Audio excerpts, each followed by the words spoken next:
Moi! Mä teen videon nytten ihan huvikseni tässä, kun ei mulla oikein muutakaan tekemistä. Mä ootan, että Ville hakis mut sinne, kun mun pitäisi lukea kokeisiin. Mulla on huomenna toi aseptiikan koe koulussa, niin mä en oo vielä yhtään ehtinyt lukea siihen. Koska se kirja on Villellä, niin en mä nyt tajunnut sit tietenkään ottaa sitä tänne mukaan, että mä pystyisin lukea siihen kokeeseen, mutta en mä silleen stressaa ikinä näistä kokeista, että ei mua haittaa oikeastaan, vaikka mä en nyt luekaan vielä. Mutta varmaan siinä sitten kun pääsee sinne, niin alan lukemaan. Mutta joskus mulle käy silleenkin, että mä saatan herätä vasta aamulla, niin jos koe on vaikka maanantaina, mä saatan herätä vaikka maanantai-aamuna vähän aikaisemmin, että mä luen vasta silloin, niin kun ekaan kerran avaan kirjan ja luen sen tunnin siinä. Ja ihan hyvin mä oon pärjännyt, vaikka mä en kauheasti ikinä lue kokeisiin.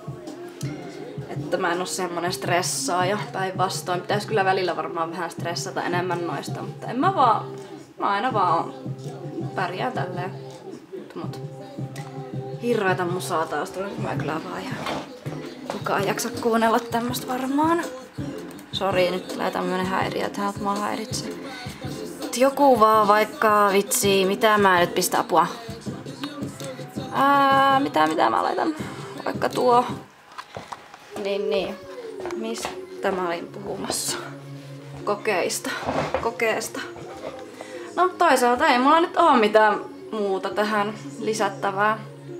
Että mä oon tämmönen tyyppi, joka ei oikein stressaa koskaan mistään. Mutta semmoista.